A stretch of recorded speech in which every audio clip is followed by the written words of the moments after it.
So does anybody else sometimes feel like their life is just out of control? It feels like you've got all these things that are pulling you in so many different directions. I'll just give you a real simple example. So, for various reasons, I've done business with AT&T for a long time.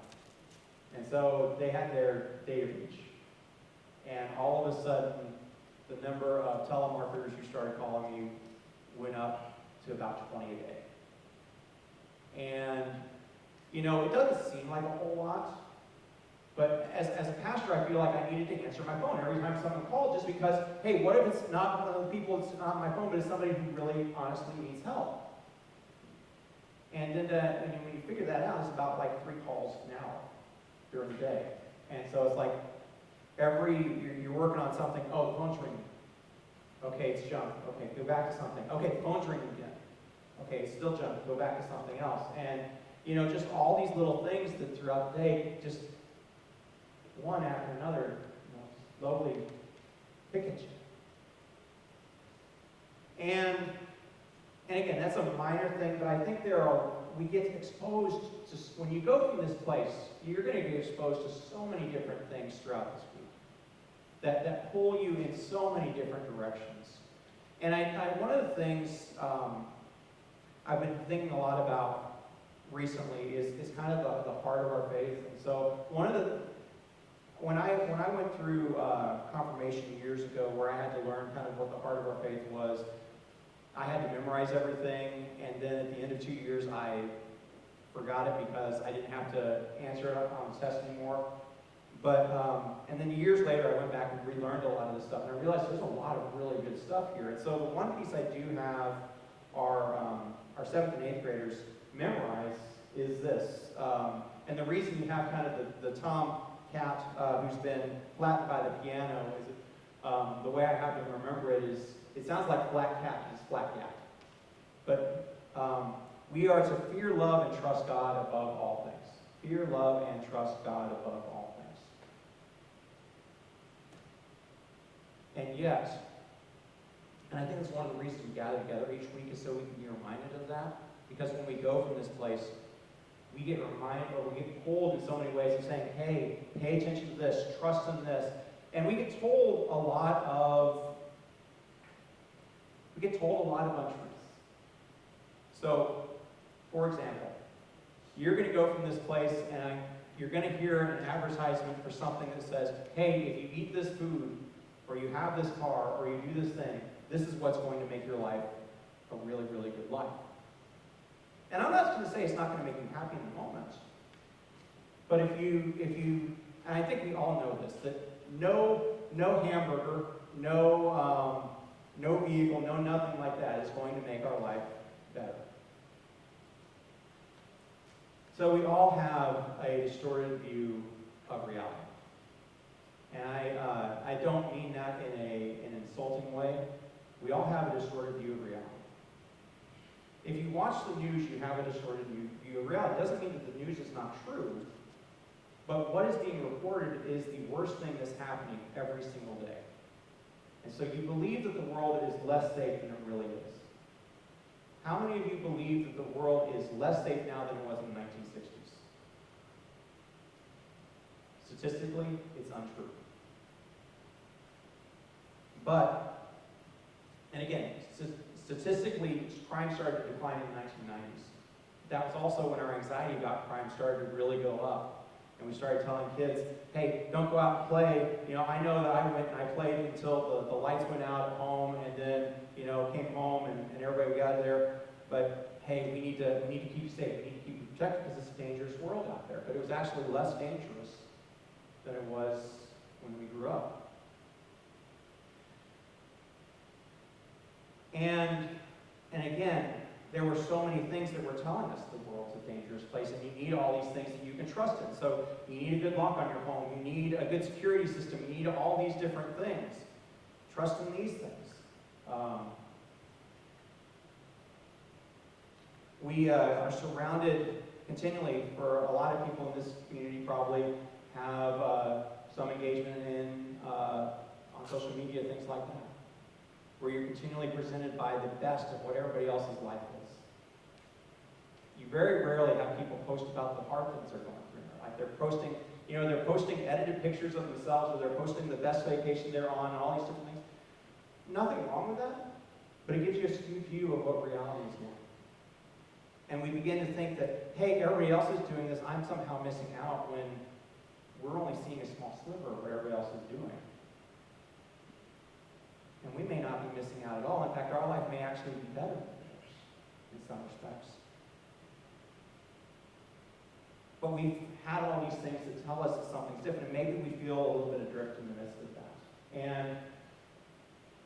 And again, that's one of the reasons we come back week after week, is to be reminded, hey, we come to this place to remember who we are. You are a baptized child of God. You are a person who God has said, you are my child, you are my son or my daughter, you are mine, and that we can fear, love, and trust God above all things. We don't have to, we don't have to have all these other things, because we know that God will walk with us through this life. We know that God will care for us through this life. We know that God will provide that which we need. Now, I'm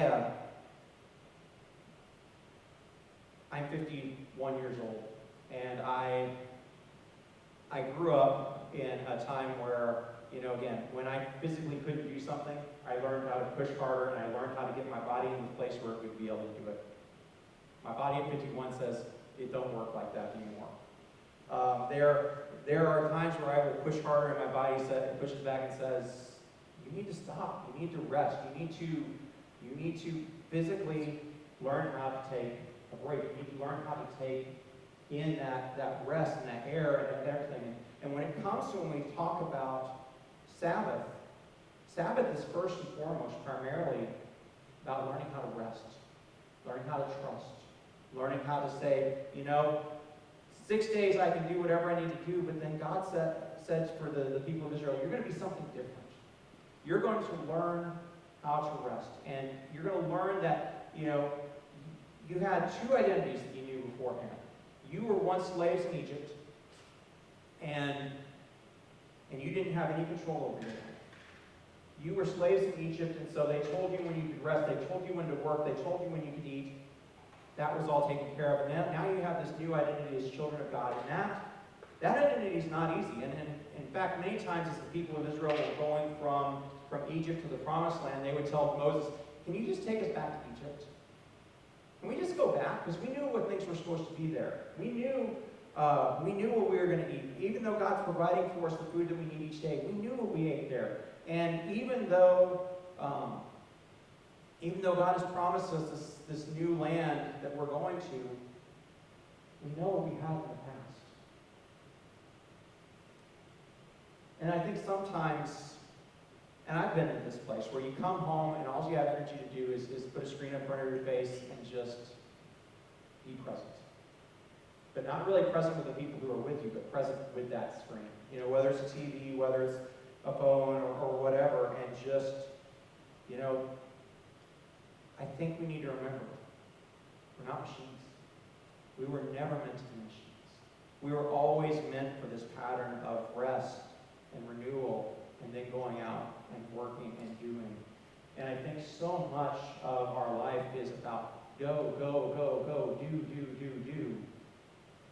And perhaps one of the most strange things that we as people of faith do is we say, there is a time each and every week where we stop, we come together, we gather together, and we remember we're supposed to rest. We remember that we can rest because we can fear, love, and trust God above all things, and God can take care of us. God can manage His peace. I struggle with it too. Again, I mentioned that the people of Israel, they struggled with it in their time of, it was much easier knowing somebody else was in charge and much harder giving that trust to God, and they struggled with that trust of God all throughout their journey into the Promised Land, and then once they were in the Promised Land, once they were the people of Israel, they struggled with it as well there. I mean, there were so many other things that they would say, this is how everybody else is doing it. This is what it's going to be like to trust. We do lots of things on a weekly basis here as part of church that are not the way everybody else does it. We gather together. we take this break in this bit of time. We worship. We give. We pray. And hopefully in the midst of this, our minds, our spirits, our souls are renewed and are refreshed in the midst of that. Now, we can take that which is gift and we can make it into a burden. And that's happened lots of times in the story of the people of God. It's what happened in the time of Jesus. So, when Jesus and his disciples are walking through the fields,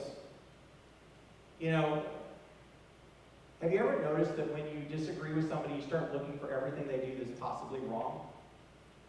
So, Jesus and his followers are walking through the fields, and some of his disciples start picking grain, and they start rubbing the husk off, and then they can pop the grain kernels into their mouth, and they can eat it. And again, while they're doing that which is not lawful, again, I think part of it is we can take that which is a gift, and we can make it into that which is a burden. Because you have to do it. It's like you give a person a gift, and then it has the instructions when they open the box, and you have to use that gift exactly this way. And then you have, it's like the mattress tag or the pillow tags that you have that say, don't remove this, which, by the way, you can remove those. Nobody's going to come take you away for doing that. But, I think that sometimes we take this which God gives us as a gift and we make it into a burden. Not only do you have to come and you should stop, but you have to do it a certain way. And that was happening in Jesus' time. That's where the controversy comes from, of you're not doing it how we think you should do it. I mean, the same thing happens when he encounters a man with the withered hand. And again, I like the way that Jesus frames this. Is it good? Is it lawful? Is it right to do harm or do ill on Sabbath? Is it right to give life or to take life on Sabbath? I think the obvious answer to that would be, well, if you've got to choose between those two, give life. Do good rather than do harm. But I think that we make, and again, I know a lot of my, over the 20 years I've been doing this, I know a lot of Jewish friends, and they would agree with that statement. They would agree that, yeah, absolutely. If a person's a doctor and they need to go do surgery on the Sabbath day, they can go do surgery. If there's something that you need to do to preserve a person's life, they would absolutely agree with that. But I think that sometimes we get into this antagonistic place within our culture and our society where we're looking for ways to critique what everybody else is doing and how they're living it. And whether that's because we're afraid that they might be somehow living a better life than we are, or a wholer life than we are. Again, I think that's another way in which we lose our whole life, because we spend our life in comparison with everybody else. And again, when we're in that space, we've lost that center. We've lost that being able to fear, love, and trust God above all things. And again, I really believe that's one of the reasons that we gather week after week, is to be reminded, we have come together so that we can learn that we're not a machine, that we do need rest, that we are children of God, who God says, I will provide that which you need so you can trust me above all things. And then we can go back out in the week and we can be bombarded by all the other things that are coming, but we can still hopefully remember, yeah, in the back of my mind, I remember, Neil was talking about on Sunday that, I know all these other things are telling me I need to be doing this or look like this or do these things. I can trust God above all things, that God's got this, that I'm a child of God, that I'm okay. That I can go through this week and again, I can have that. Not only is it not lazy to take this time of rest, but it's what God's asking me to do. Is to take this time and remember who I am, what I'm for. And so as you go from this place today, may you remember. May you remember who you are. You are a daughter or son of God. You are a child of God, marked with the sign of the cross. And God says, you are mine, I will never leave. And that we can fear, love, and trust God above all. Now, I know that there are going to be lots of things that we encounter in this week. Say, hey, pay attention to me, trust in me, do this, try this. And I'm not saying all these things are bad, they're not. But when they draw us away from that which is central, when they draw us away from who we are, when we forget who we are, when we try to be who everybody else tells us we should be, may that voice in the back of our mind say, child of God, fear, love, and trust God above all.